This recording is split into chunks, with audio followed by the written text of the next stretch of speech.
الحمد لله وكفى وسلام على عباده الذين اصطفى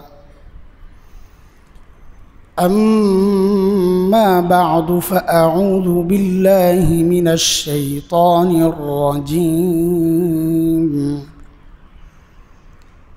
بسم الله الرحمن الرحيم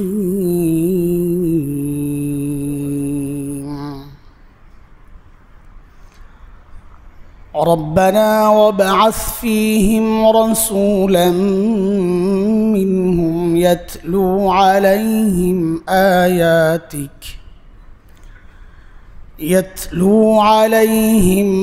آياتك ويعلمهم الكتاب والحكمة ويزكيهم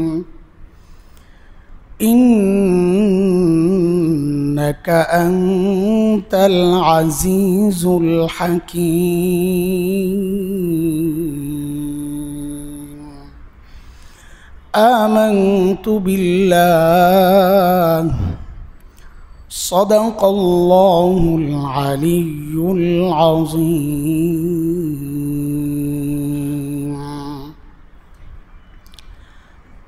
محترم حاضرين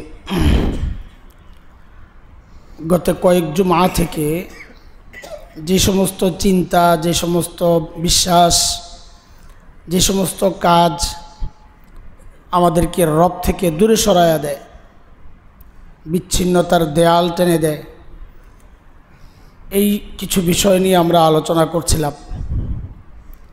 আজকেও বাকি কয়টা চেষ্টা করব শেষ করার জন্যে।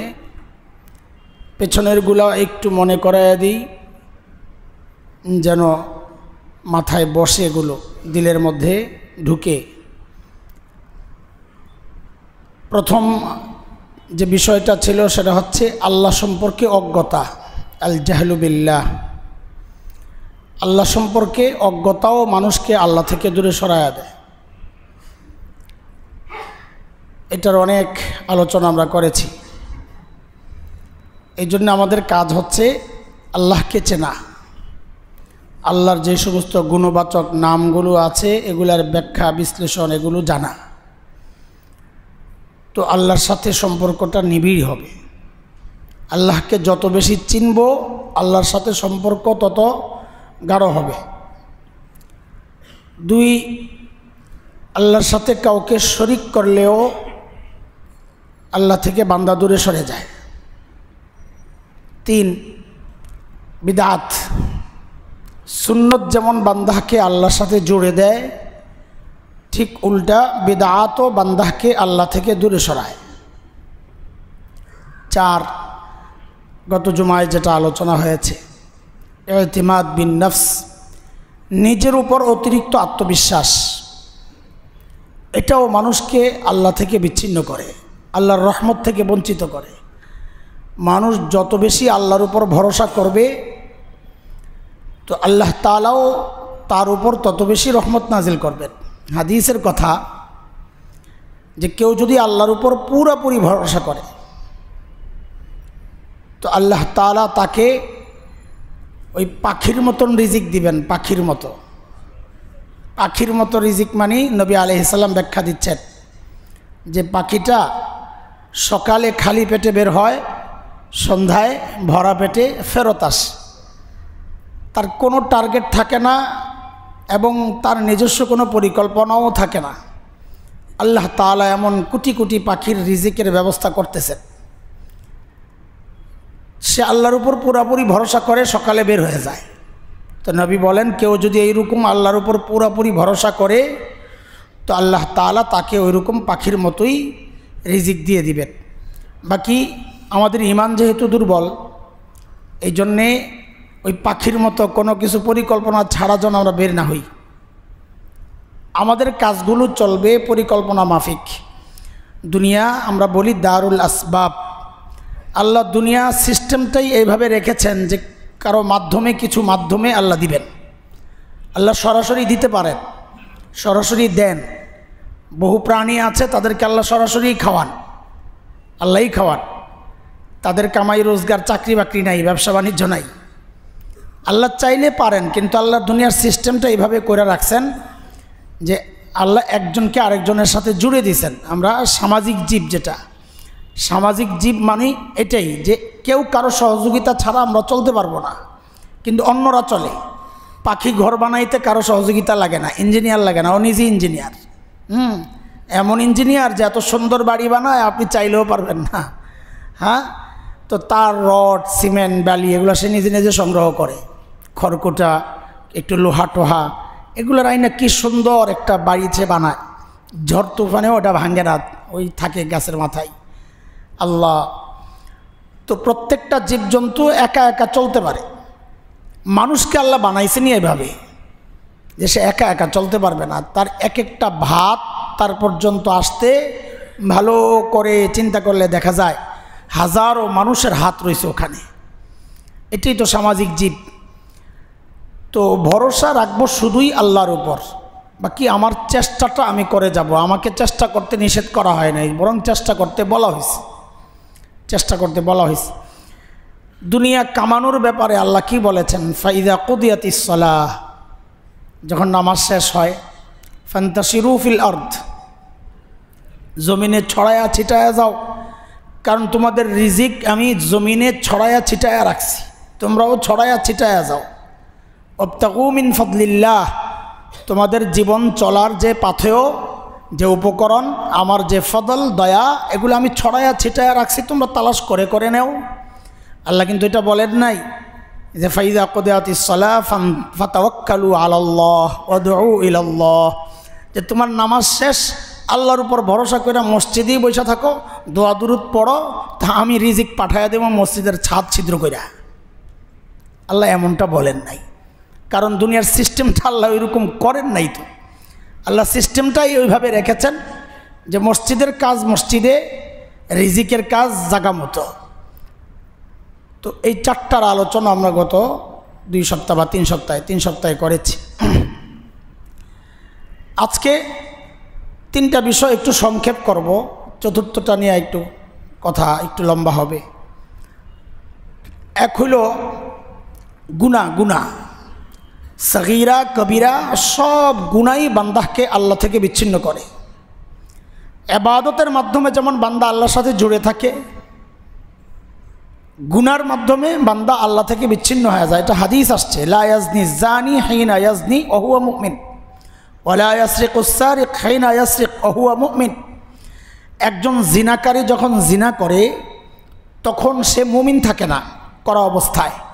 একজন চোর যখন চুরি করে ওই চুরি অবস্থায় সে মুমিন থাকে না, কারণ তার যদি বিশ্বাস থাকতো যে এর শাস্তি হবে তো সেই কাজ কেন করতেছে।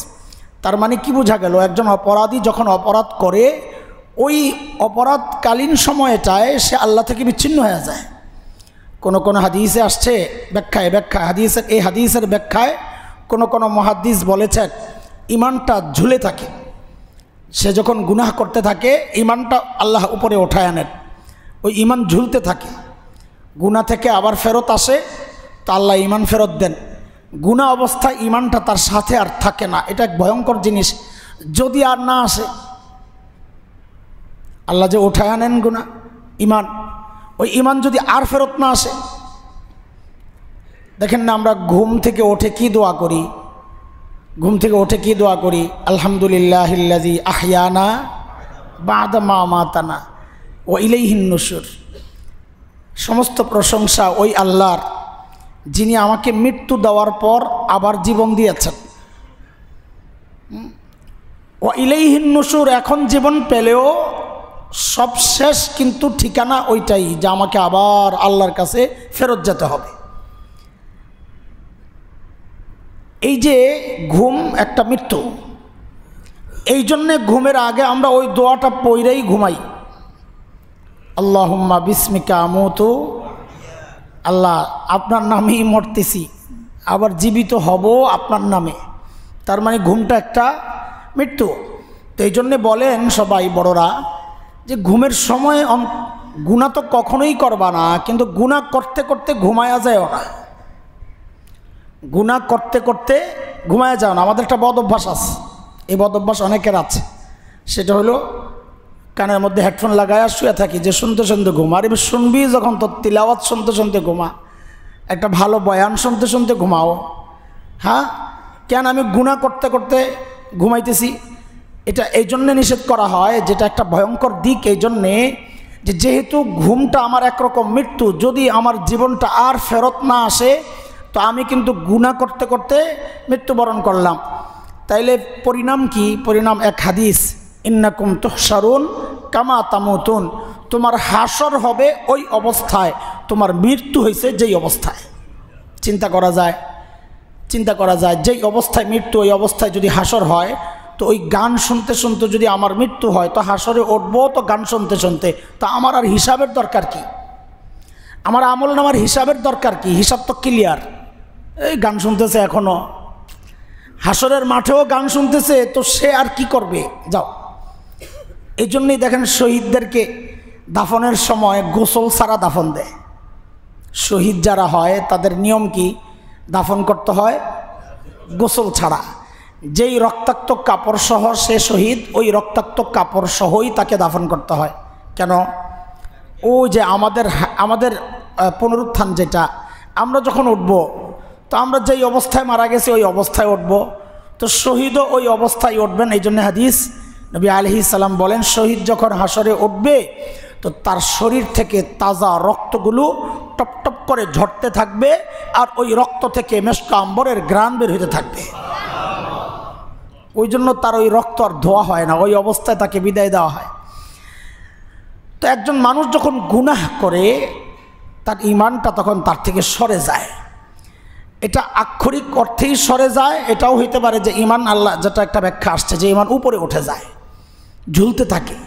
গুনাহ শেষ করে তো তারপর ঈমান ফেরত আসে। কিন্তু প্রশ্ন হইল, ওই ঈমান যদি আল্লাহ আর ফেরত না দেন, যে তুমি ঈমানের মূল্য দিতে পারো নাই, যদি আল্লাহ না দেন, আরে ভাই এই জন্যই তো আল্লাহ দোয়া শিখাইছেন, রব্বানা লা তুজিগ কুলুবানা বা'দা ইয হাদাইতানা ওয়া হাব লানা মিন লাদুনকা রাহমা ইন্নাকা আনতাল ওয়াহ্হাব। আল্লাহ ঈমানের যে নিয়ামত দিয়েছেন আল্লাহ ছিনায়া নিয়েন না। এই দোয়াটা কেন করা হয়? কারণ ছিনায়া নেওয়ার সম্ভাবনা আছে, যায়ও, ঈমান যায়ও আমাদের থেকে, এটা আবার ফেরত না আসলে উপায়টা কী হবে বলেন? যেই নিয়ামত না চাইতে পাইছি, আমার গাফিলতির কারণে যদি ওই ঈমান চলে যায়, আহা, আমার চেয়ে দুর্ভাগা আর কে হইতে পারে? হ্যাঁ, তো এই জন্যে গুনাহ অবস্থায়ও বান্দা আল্লাহ থেকে বিচ্ছিন্ন হয়ে যায়। আপনি এটা মাথায় রাখেন যে যতক্ষণ গুনাহ অবস্থায় আছেন, মনে রাখেন ততক্ষণ আপনি আল্লাহর রহমত থেকে দূরে সরে আছেন। গুনাহ ছাড়ার জন্যে এই অনুভূতিটাও একটা ভূমিকা রাখে যে আমি এই মুহূর্তে আমার রব থেকে বিচ্ছিন্ন আছি। যতক্ষণ মানুষ দ্বীনি কাজে লেগে আছে, যতক্ষণ সুন্নতের সাথে লেগে আছে, ওই অনুভূতিটা যেন কাজ করে যে এই মুহূর্তে আমি আমার রবের সাথে জুড়ে আছি, আমার রব আমাকে ভালোবাসেন, এটা প্রমাণ। এই জন্যে রব আমাকে কাছে টেনে রাখছেন। হযরত হাফিজ হুজুর রহমতুল্লাহ আলাইহির কথা আপনাদেরকে অনেকবার শোনাইছি যে নামাজের অজুহাত দেখায় অনেকে, নামাজের অজুহাত। হ্যাঁ, নামাজের জন্য ডাকলে একটা অজুহাত পেশ করে, সাধারণত দুইটা অজুহাত পেশ করে। এক হইল টাইম শর্টের অজুহাত, এর সময় নাই, পড়ে নিব। যারই আপনি নামাজের দাওয়াত দেন, একটু ব্যস্ততা আছে, পড়ে নিব, এই এক অজুহাত। আরেক অজুহাত দেখাবে যে কাপড়টা নষ্ট, তুমি মুসলমান, তোমার কাপড় নষ্ট থাকে কেন মিয়া? হযরত হাফিজ হুজুর বলেন এই অজুহাতগুলো কিচ্ছু না, এগুলো কোনো অজুহাত না। অজুহাত হইল মানুষ ফাঁকি দেওয়ার একটা ব্যবস্থা। এটা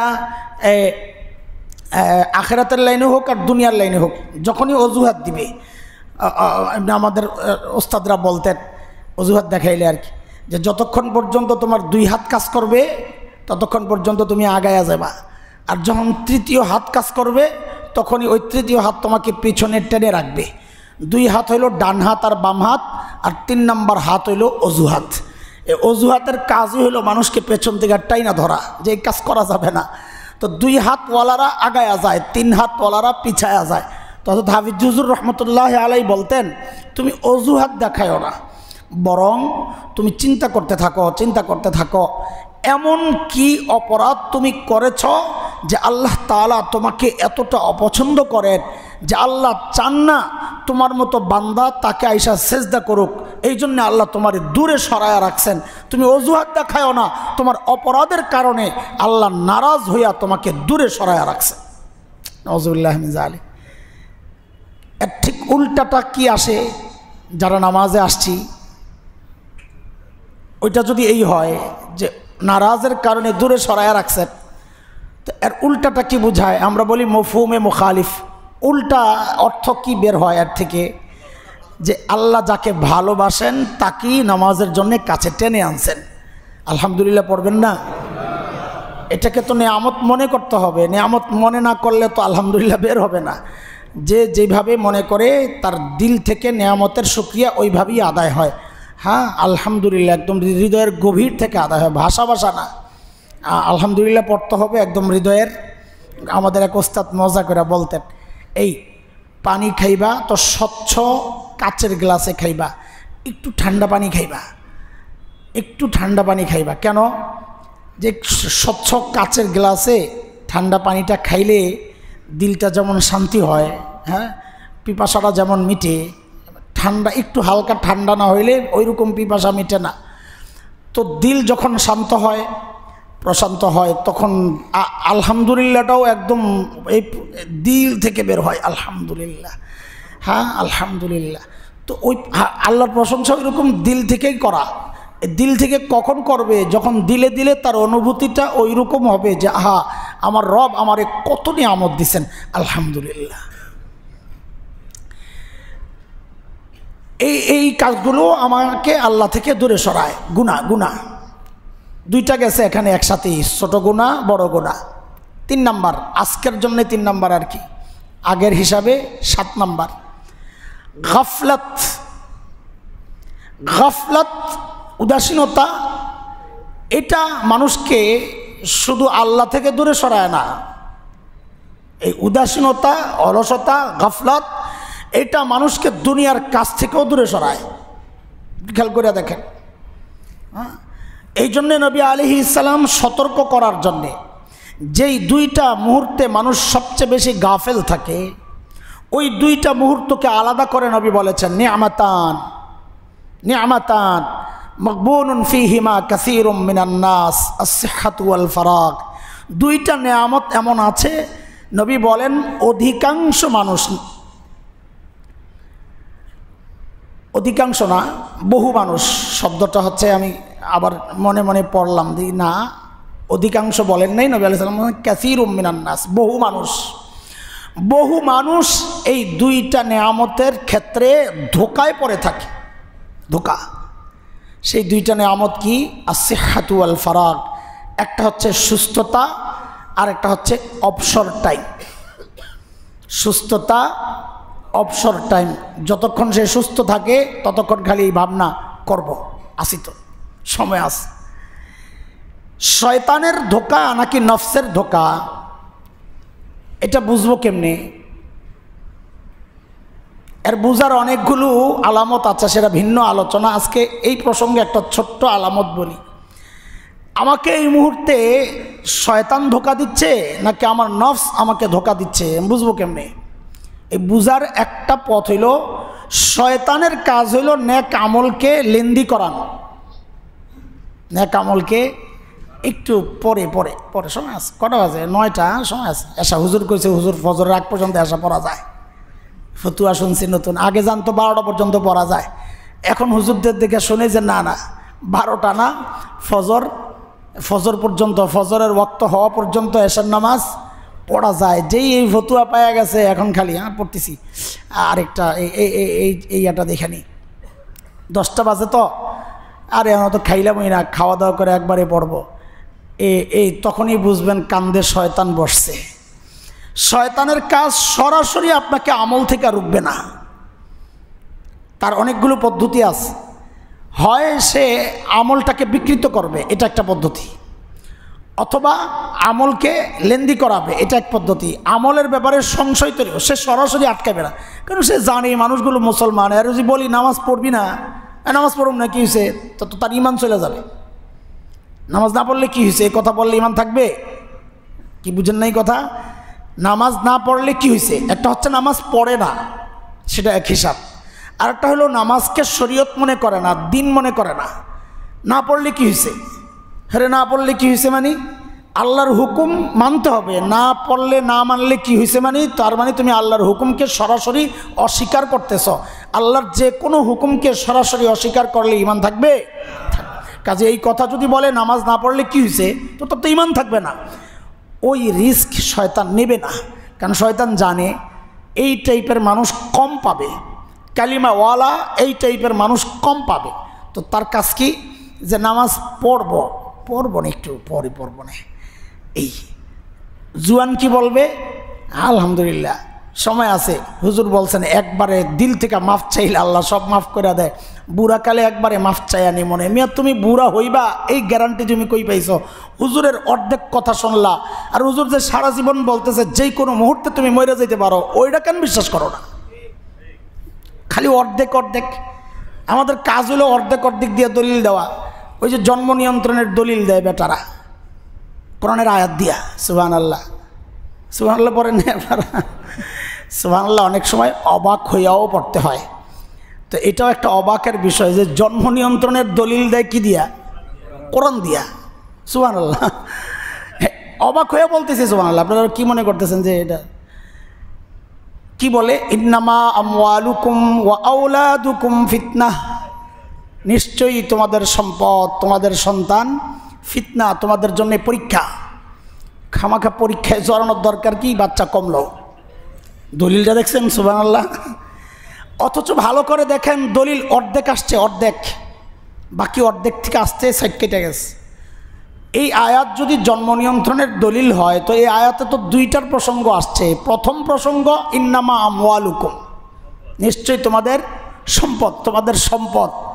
এরপরে আসছে ওয়া আওলাদুকুম, তোমাদের সন্তান। সম্পদ এবং সন্তান তোমাদের জন্য ফিতনা। তো এই আয়াত যদি সন্তান নিয়ন্ত্রণের ক্ষেত্রে দলিল হয়, তো এই আয়াত তো সম্পদ নিয়ন্ত্রণের ক্ষেত্রেও দলিল। তো যারা জন্ম নিয়ন্ত্রণের কথা বলবে, ওরা সম্পদ নিয়ন্ত্রণের কথা বলে না, বরং সম্পদ বাড়ানোর জন্য তো সন্তান নেয় না, সম্পদ খরচ হবে ওই চিন্তাই তো সন্তান নেয় না। তো আমরা তাদেরকে বলি, যদি এই আয়াত জন্ম নিয়ন্ত্রণের দলিল হয়, তো ঠিক আছে, তোমাদের ব্যাংক অ্যাকাউন্টগুলো ক্লোজ করে টাকা পয়সা যা আছে সব আমাদেরকে দিয়ে দাও। ওটা কিন্তু করে না, আস্তি করে সাইড কেটা জায়গা।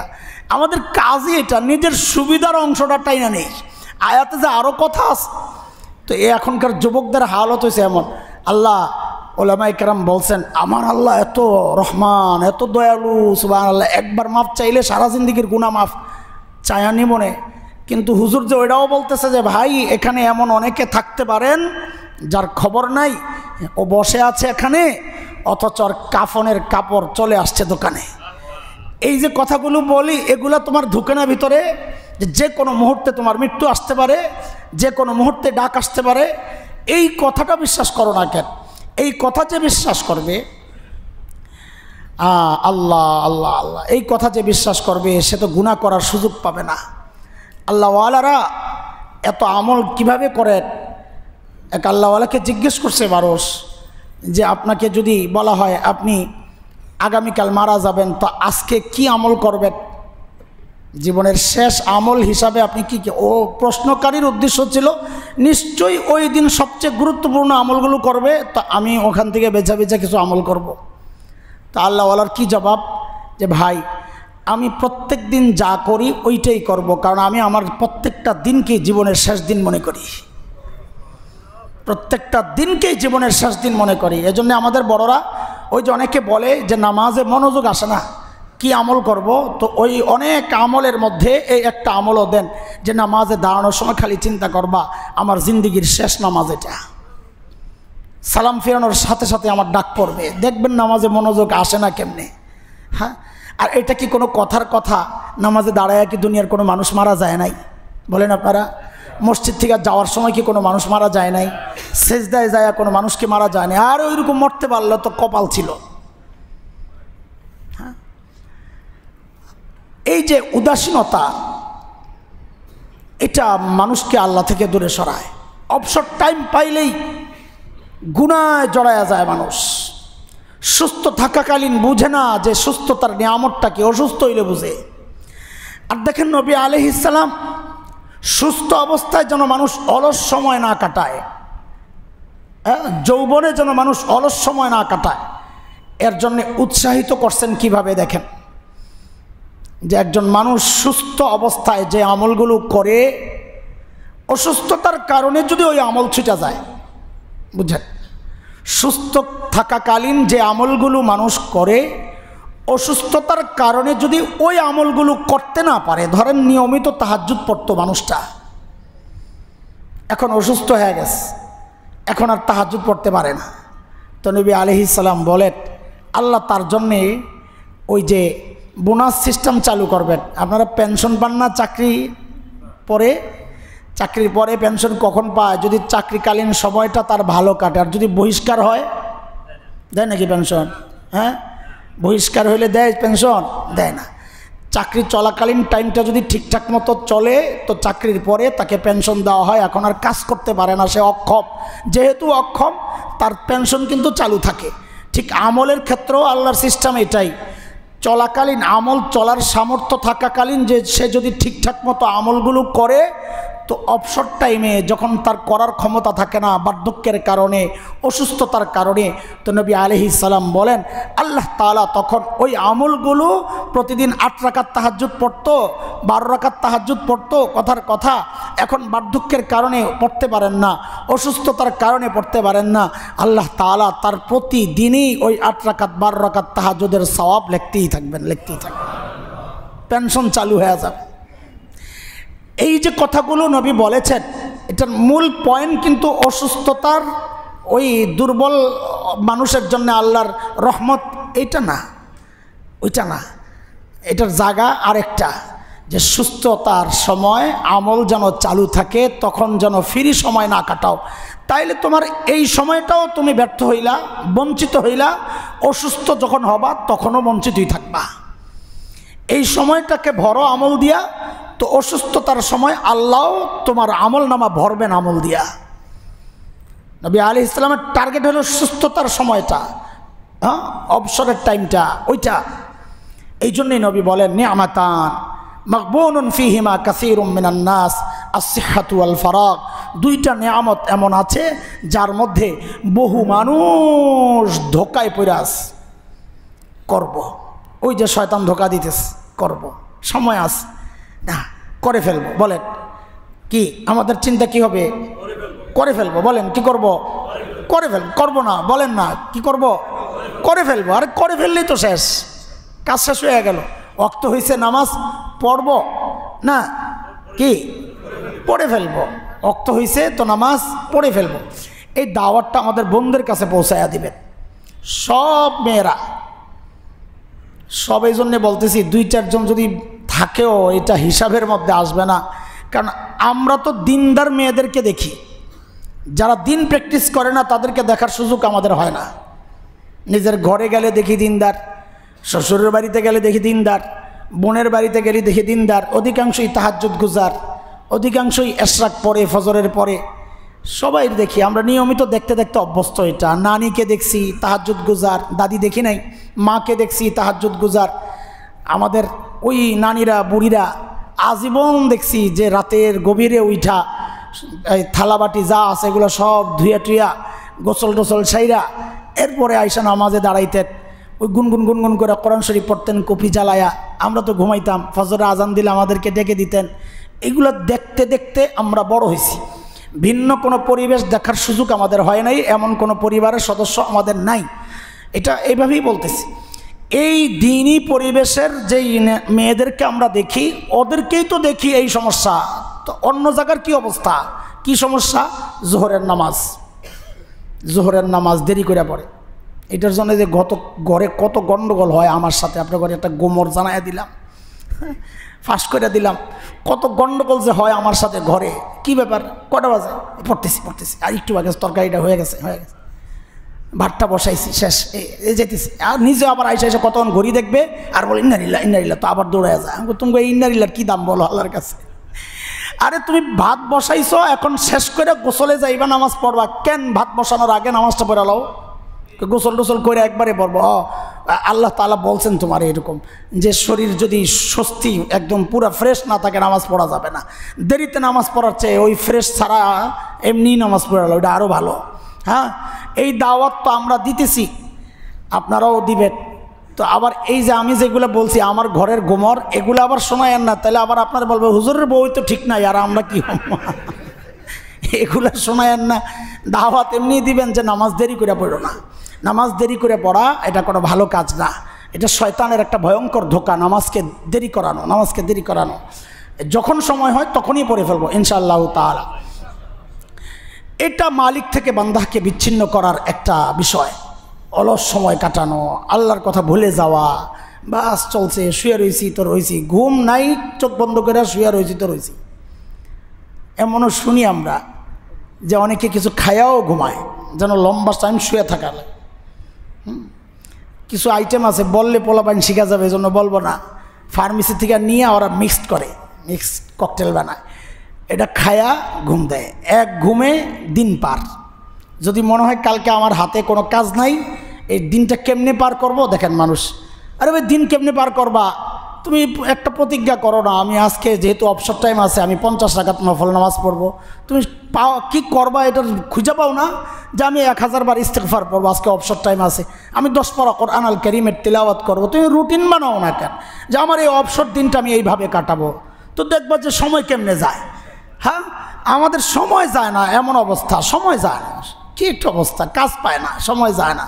তো কি করে, কতক্ষণ ওঠে, ঘড়ি দেখে, তা আবার একটু কাইট হয়, তা আবার একটু মোবাইলটা দেখে ফেসবুকে কোনো আপডেট আছে কিনা দেখে আবার এইটা পড়ে যায়, তা আবার একটু ঘুমায়, এইভাবে দিন পার করে এমন মানুষও আছে না? নাই? আছে। কোন দিক দিয়া নাস্তা যায়, ঘুম দিয়া নাস্তা খায়, দুপুরের খাওয়াও ঘুম দিয়া খায়, বিকালবেলা উঠবে একটু খাবে, একটু ওই যে শয়তানের লেজটা একটু টানবে, আবার একটু চাটা খায়া একটু বাইরে যাবে, একটু আড্ডা দিবে, একটু টিসিতে যাই, পুরান বন্ধুদের সাথে একটু আড্ডা দিই। এই অবসর টাইম যারা এভাবে কাটায়, আপনি নিশ্চিত জেনে থাকেন সে তার রব থেকে বিচ্ছিন্ন হয়েই এই কাজগুলো করতেছে। আল্লাহ আমাদেরকে এই ভয়ঙ্কর স্বভাব থেকে হেফাজতে রাখেন। ইমানদার গাফেল থাকতে পারে না, ইমানদারের সবসময় জিকির, আল্লাহর স্মরণ থাকবে। শয়তানের চক্রান্ত এটা, শয়তান যখন মানুষকে ধরাশায়ী করতে চায় তখন সর্বপ্রথম যেই হামলাটা করে, সূরা মুজাদালাতে আসছে 28 নম্বর পারার যে প্রথম সূরা, আল্লাহ বলেন ইস্তাহওয়াযা আলাইহিমুশ শাইতান ফাআনসাহুম যিকরাল্লাহ। শয়তান যখন কাউকে ধরাশায়ী করতে চায় সর্বপ্রথম যেই কাজটা সে করে, পুলিশ কাউকে ধরলে হ্যান্ডকাপ পড়ায়, শয়তান কাউকে ধরাশায়ী করতে চাইলে কি করে, ফাআনসাহুম যিকরাল্লাহ, তাকে আল্লাহর স্মরণ ভুলাইয়া দেয়, আল্লাহর কথা ভুলাইয়া দেয়, সে গাফেল হয়ে যায়। তো শয়তানও জানে বান্দাকে রব থেকে দূরে সরাইতে কি করতে হয়। গাফলত বড় খারাপ জিনিস। 8 নম্বর ওয়াসআত, আমরা আরবিতে বলি সচ্ছলতাও অনেক ক্ষেত্রে মানুষকে আল্লাহ ভুলাইয়া দেয়, আল্লাহ থেকে বিচ্ছিন্ন করে। মানুষ বিপদে পড়লেই আল্লাহকে ডাকে, এই জন্যে মাঝে মধ্যে আল্লাহ তাআলা বিপদ দেন বান্দাকে কাছে টানার জন্যে। বিপদ দেন কেন? কাছে, অনেকের চিন্তা এটা, বিপদ দিয়া কাছে টানবেন, আরো কাছে টানতে চায়। আল্লাহওয়ালারা বিপদে কেন পড়েন? আল্লাহ তাদেরকে আরো কাছে টানতে চান। সবচেয়ে বেশি বিপদে কারা পড়ছেন? আসাদুল বালা আল আম্বিয়া সুম্মাল আমসাল ফাল আমসাল। হাদিস, নবী আলাইহিস সালাম বলেন সবচেয়ে বিপদগ্রস্ত ব্যক্তি হচ্ছেন হযরতে আম্বিয়া আলাইহিমুস সালাম, নবী রাসূলরা। এরপর নবী বলেন সুম্মাল আমসাল ফাল আমসাল, নবীদের যে যত বেশি কাছের তার বিপদও তত বেশি। তো আল্লাহওয়ালারা বিপদে কেন পড়ে? তো বলে যে আল্লাহ তাআলা তাদেরকে আরও কাছাকাছি আনতে চান, আরও নিকটে আনতে চান। বলে বিপদে ফালায় নিকটে আনা, এটা আপনাদেরকে আমি উদাহরণ শোনাইছি, মনে আছে কিনা আল্লাহ জানে। আমার পিচ্চির কথা, ছোট্ট যেটা, এখন তো বয়স 9 হয়ে গেছে, যখন ছোট 2-2.5 বছর, ঘরের মধ্যে একা একা গুড়গুড় করে। সকালে আমি ঘুমাই, আমাদের রুটিন হইল ফজরের পরে ঘুম। তো অন্য বাচ্চারাও মাদ্রাসায়, ও একা, মার কাছেও যাইতে পারে না, ধমক দিয়ে বিদায় করে, মা কাজ করে ডিস্টার্ব করে। তো ও কি করে করতো আর কি, একটা নির্দিষ্ট টাইম পর্যন্ত আমার ঘুমের সুযোগ দিত, 2 ঘন্টা, 2.5 ঘন্টা, 3 ঘন্টা দিয়া এরপরে ওই যে গামছার কোনা টোনা আইনা আসছি আমার নাকের মধ্যে ঢুকায়। পোলাপান ডিজিটাল তো তা আসলে কাঁচা ঘুম, সারা রাত সফর টফর কষ্ট মষ্ট করে আসি, ওইটাই ধমক লাগে। তো আবার কান্না করতে করতে মার কাছে যায়, মা গেলে বেলুন দেখায় দেয়, আবার কান্না করতে করতে অন্য রুমে যায়। খালি সারাক্ষণ এই পেরেশানি হজরতের। একদিন দেখি কি করে আইসা আমার নাকের সাথে নাক লাগাইয়া এরকম ঘষে। আমার তো ঘুম ভাঙছে কিন্তু কথা বলি না, আমার বড় মজা লাগতেছে। আমি চিন্তা করি চোখ খুললেই ভাগবে, সারাদিন ডাইকার নাকের সাথে নাক লাগানো যাবে না। আমি তুই করতে থাকি, আমার জোরে জোরে নাক ডাক দিই, তো আরও জোরে জোরে দে।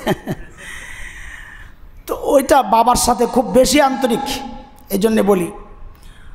তো রাতে যখন ঘুমাই মাঝে মধ্যে আইসা সজাগ পাই, সজাগ পাইলে তো দুইজনের মাঝখানে শোয়া। তো বাচ্চারা যখন দুধ ছাড়ে, এটা আপনাদের মনে থাকার কথা বা জানার কথা, লম্বা টাইম পর্যন্ত মায়ের বুক ছাড়তে চায় না, শুধু ঘ্যানার ঘ্যানার ঘ্যানার ঘ্যানার ঘ্যানার ঘ্যানার করতেই থাকে। লম্বা টাইম একটা অভ্যাস ছিল তার। তা আমিও একটু টানতে চাই নিজের কাছে, আমারও তো ভালো লাগে যে একটু আমিও জড়াইয়া ধরি। ছোট মানুষ, বাচ্চাদেরকে আদর করতে তো ভালোই লাগে, আসে না। তো মাঝে মধ্যে আমি একটু অভিনয় করতাম, আমার মনে আছে, এটা খুব কাজে লাগতো। কি ওই যে পাশে শোয়া, একটু ওদিকে চাপা, এই সরা, আমার সাথে লাগবে না। ডিজিটাল পোলাপাইন তো বুঝে যে বাবা অভিমান করছে, তা আস্তে একটা হাত এরকম দিত, মানে ব্যালেন্স করে। তাই আমি বুঝতাম যে ওই ধাক্কা কাজে লাগছে। তো আবার হাত দিতাম, ধাক্কা দেওয়া সরা, তো একটু ঘুরতো, ঘুরে 2 হাতে ধরে আব্বু আব্বু আব্বু, তো দিতাম আরও জোরে ধমক, কারণ আমি দেখতেছি ধাক্কা দিলেই কাছে আসে। তা আরও জোরে সরো, আর মাকে বলতাম ওই পাশে নিয়ে যাও। আল্লাহ, এইভাবে বললে হাউমাউ করে কান্না করে এসব বুকের উপর পড়তো।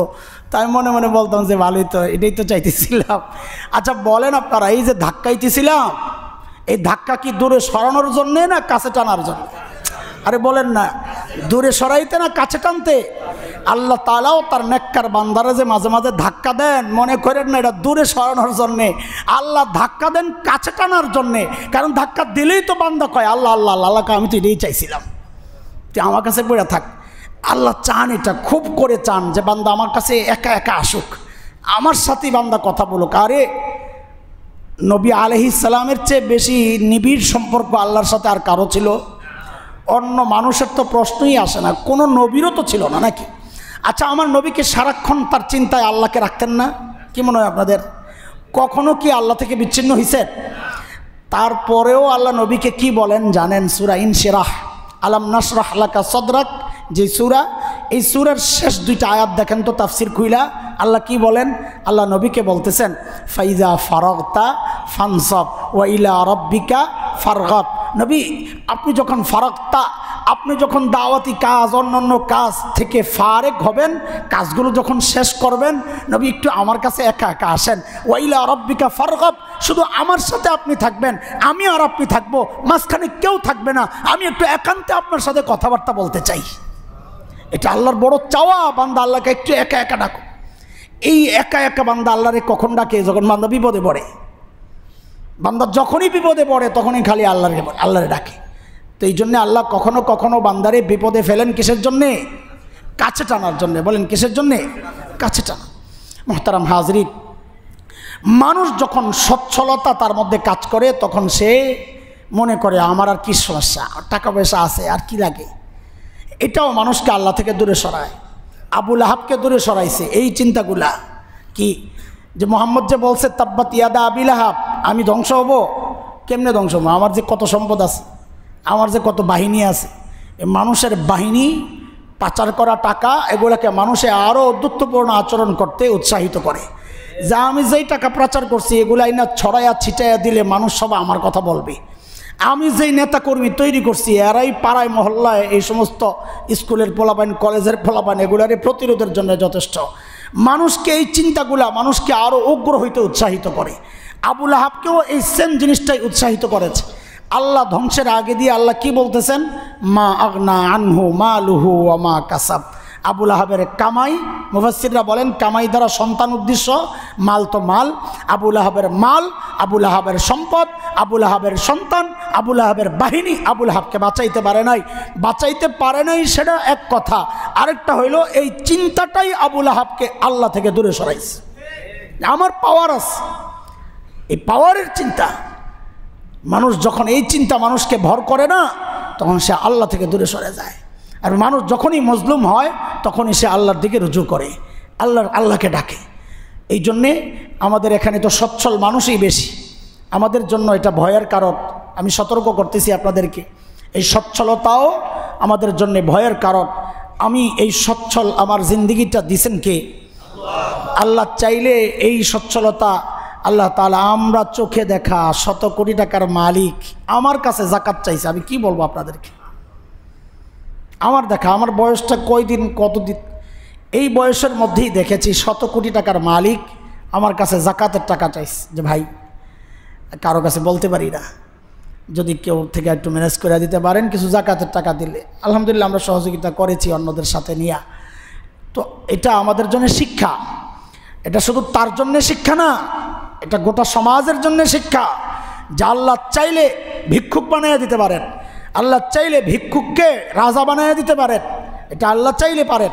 হ্যাঁ, আমাদের এই যে ছেলেগুলা বাচ্চাগুলা, ওই যে আসিফ মাহমুদ, একটা আসিফ মাহমুদ, হ্যাঁ, কি ক্রীড়া বিষয়ক না, আচ্ছা, ও এই আন্দোলনের কিছুদিন আগেও একটা ইয়ের সাথে দাঁড়ায়া, লেগুনার সাথে দাঁড়ায়া বলতেছিল একটা ছবি দিয়া যে লেখাপড়া শেষ করে কি করব, একটু ড্রাইভিং শিখতেছি যেন অন্তত লেগুনাটা চালাইও খাইতে পারি। ওর চিন্তায় ছিল কি? আল্লাহ চিন্তা করছেন কি? দেখছেন কারবার। হ্যাঁ, এখন ওর যে দিক দিয়ে চলে ওদিক দিয়ে লেগুনা রাখা যায় না, লেগুনারে সরাই দেয় তাড়াতাড়ি। এই মন্ত্রী সাহেব আসতেছে, কে আসতেছে? মন্ত্রী সাহেব আসতে, বাচ্চা মানুষ, ছোট বাচ্চা, ও কল্পনা করছে জিন্দিগিতে। আরে ও কল্পনা করবো থাক দূরের কথা, আমরা কল্পনা করছি জিন্দিগিতে। তো আল্লাহ তাআলা কাকে কখন পৌঁছায়া দেন, এগুলো আমাদের জন্য শিক্ষা, প্রত্যেকের জন্য শিক্ষা। আল্লাহ কখন কাকে নামায় দেন, কখন কাকে উঠায়া দেন, এটা আল্লাহ চাইলে, আল্লাহ যখন যা চান আল্লাহ পারেন। কাজেই যারা একটু ভালো আছি এইটা মাথায় যেন সবসময় থাকে, আমি ভালো আছি তো আল্লাহর কৃপায়। এইটা যতক্ষণ মাথায় থাকবে ততক্ষণ নিরাপদ বাড়বে, ততক্ষণ তার নিয়ামত বাড়বে। আল্লাহর ওয়াদা, লা ইন শাকারতুম লা আযীদান্নাকুম, তুমি শুকরিয়া করবা আমি বাড়াইতে থাকবো, আর অস্বীকার করবা আমি কমাইতে থাকবো। আল্লাহর ওয়াদা এটা। কাজেই যারা সচ্ছল আছি, আমি এটা যেন সবসময় মাথায় রাখি, এই সচ্ছলতা আমার কার ফয়সালায়, কার চাওয়ায়? আল্লাহর চাওয়ায়। আল্লাহ চাইলে আমাকে বিপদে ফেলতে পারেন। এখানে কত মানুষ আছেন, টাকা পয়সার অভাব নাই, কিন্তু ভিতরটা আগুন, ভিতরে আগুন জ্বলতেছে, নাই আছে যে আমরা বুঝি। কেন বুঝি? যে ওই যে মাঝে মাঝে আসেন একটু, হুজুর তাবিজের ব্যবস্থা আছে কিনা। আপনার তাবিজের কি দরকার হুজুর? বাইরে তো দেখেন এক অবস্থা, ভিতরে শান্তি নাই, ঘুম নাই। বউ থাকে একরমে, ছেলেরা আসে একরমে, মেয়েরা একরমে, আমি একরমে, কে কখন খায় কে কখন যায় কারো কোনো খবর নাই। এর নাম সংসার? হায় আল্লাহ, এর নাম সংসার? পারে কিভাবে এটা? বাবা ছেলে আলাদা, বউ স্বামী আলাদা, এক ঘরে থাকতেছে, এক ছাদের নিচে, একজনের সাথে একজনের কথা নাই, মাসকে মাস। আরে ভাই, টাকা দিয়ে কি করবেন আপনি? সম্পদ কিসের জন্যে? সন্তান থেকে বিচ্ছিন্ন হওয়ার জন্য এই সম্পদ, বিবি থেকে বিচ্ছিন্ন থাকার জন্য এই সম্পদ। লা হাওলা ওয়ালা কুওয়াতা ইল্লা বিল্লাহ। আল্লাহ তাআলা ভিতরের শান্তি উঠায় নিছেন, কারণ ওই সম্পদের কদর মূল্য আপনি দিতে পারেন নাই, নেয়ামতের মূল্য আপনি দিতে পারেন নাই। আল্লাহ তাআলা আসল নেয়ামত, অন্তরের প্রশান্তি, আসল নেয়ামত উঠায় নিছেন। আল্লাহ আমাদেরকে হেফাজত করেন। আল্লাহ প্রত্যেকটা ঘরকে তার রহমতের চাদরে ঢেকে রাখেন। আপোষের মিল মহাব্বত বাড়ায়া দেন, বিবি স্বামীর মহাব্বত বাড়ায়া দেন, সন্তানকে বাবা মার বাধ্য সন্তান বানায়া দেন। এটা আমার সব সময়ের জন্য আমাদের দোয়া। এই গেল একটা শেষটায়। আর আমি যেটা আজকে টার্গেট করছিলাম ওইটা আর ঢোকা হবে না। আমি ঘড়ি দেখতেছিলাম, কারণ ওইটা খুবই জরুরি, গুরুত্বপূর্ণ। সেটা হচ্ছে আত্মিক কিছু সমস্যা আছে আমাদের, অন্তরের রোগ বলি আমরা, আল আমরাজ আল বাতিনা, অন্তরের রোগ। শারীরিক রোগের বিষয়ে আমরা যতটা সচেতন, অন্তরের রোগের বিষয়ে ততটাই উদাসীন। শারীরিক রোগের ডাক্তারের কাছে যতবার আমরা যাই, অন্তরের রোগের ডাক্তারদেরকে ততটাই ঘৃণা করি। এই সমাজের মানুষ, সমাজে সমস্যাগুলো আসবে না কেন? আসবে না কেন? শারীরিক রোগের চিকিৎসালয় যেগুলো হসপিটাল, এগুলা যতটা গুরুত্ব পায়, অন্তরের রোগের যে চিকিৎসালয়, খানকা, মাদ্রাসা, মার্কাজ, তাবলিগ, এই সমস্ত কাজগুলো এই সমাজে ততটাই উপেক্ষিত। সমাজে শান্তি আসবে কেমনে? সমাজের নোংরামি দূর হবে কেমনে? আরে নোংরামি করে মানুষ যেই কারণে, সেই জায়গায় তো চিকিৎসা হচ্ছে না।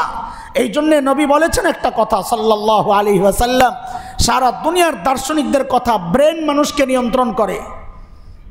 আমার নবী সর্বপ্রথম ডেকে বলেছেন, না না, ব্রেন নিয়ন্ত্রণ করে না, মানুষের হার্ট মানুষকে নিয়ন্ত্রণ করে। এখান থেকে ব্রেনে মেসেজ যায়, ব্রেন অন্যান্য অঙ্গ প্রত্যঙ্গের মাধ্যমে সেগুলো বাস্তবায়ন করে। এখানে ভালো থাকলে আপনি ভালো চিন্তা করবেন। কারো প্রতি কলবে মহাব্বত থাকলে চিন্তাটা ভালো আসবে, কলবে কারো প্রতি ঘৃণা থাকলে চিন্তাটা খারাপ আসবে। তার মানে মূল সমস্যা কোথায়? হার্ট। এখানে আমাদের মেহনত হচ্ছে না, সব মেহনত হচ্ছে। হ্যাঁ, আমার কি স্কিল ডেভেলপমেন্ট, এটা একটা এখন স্লোগান হয়ে গেছে। ওরে এটা শিখাও, ওইটা শিখাও, ওরে এই কম্পিউটার শিখাইতে হবে, ডান্স শিখাইতে হবে, গান শিখাইতে হবে, ক্রিকেট খেলা শিখাইতে হবে, ভবিষ্যৎ আছে না, ড্রাইভিংটা শিখাইয়া দেয়, সব শিখাইয়া দেয়। সব শিখানোর পর বাচ্চা দূরে চলে যায় কেন? এত কিছু করলেন যেই বাচ্চার জন্য, সেই বাচ্চা আপনাকে ফালাইয়া দূরে চলে যাচ্ছে কেন? সমস্যা গোড়ায়। হার্ট ঠিক করার জন্য হার্টের ডাক্তারের কাছে নেন নাই। শিশু ডাক্তার থেকে নিয়ে তার বয়স পর্যন্ত, তার প্রতিটা বয়সের জন্য আলাদা আলাদা স্পেশালিস্টকে আপনি দেখাইছেন, তার ফাইল সংগ্রহ করেছেন। আমি এমন বহু বাবা জানি যে জন্ম থেকে বাচ্চা বিয়ে পর্যন্ত তার সমস্ত ফাইল জমা করা। আমি চিনি এরকম মানুষ আছে। আমি অবাক হয়েছি দেখা যে মাশাআল্লাহ, আপনি একজন দায়িত্বশীল বাবা, কিন্তু আসল জায়গায় দায়িত্ব আদায় করেন নাই সন্তানকে দিন না শিখায়া। এটার ফাইল কই আপনার? ও কায়দা পড়ছে কার কাছে? এই ফাইল কোথায়? ও আমপাড়া পড়ছে কার কাছে? এই ফাইল কোথায়? ওর আত্মা পরিশুদ্ধের জন্য কার কাছে পাঠাইছিলেন? ওই ফাইল কোথায়? আসল ফাইল নাই। এই জন্য দুঃখ করে যে বলতেছেন যে এই বাচ্চার পেছনে হুজুর কত কষ্ট করছি, দেখেন তার জন্ম থেকে এই পর্যন্ত আমার কাছে ফাইলগুলো আছে, কতটা চিন্তা তাকে নিয়ে করেছি। আমি বলেছি আপনি ভুল জায়গায় মেহনত করেছেন। যদি এখানে মেহনত করতেন এগুলো একটাও লাগতো না। ও আপনার ফাইল বানাইতো, ও আপনার ফাইল বানাইতো। ও এখন আপনার ফাইল বানায় না, ওর এখন শ্বশুরের ফাইল বানায়, ও শালির ফাইল বানায়। পোলাপাইন শাদি বলে, ভাই না হইয়া যদি শালা হইতাম। মানুষ এখন শালার খবর রাখে, ভাইয়ের খবর রাখে না, শালির খবর রাখে, বোনের খবর রাখে না, শাশুড়ির খবর রাখে, মায়ের খবর রাখে না। কেন এটা?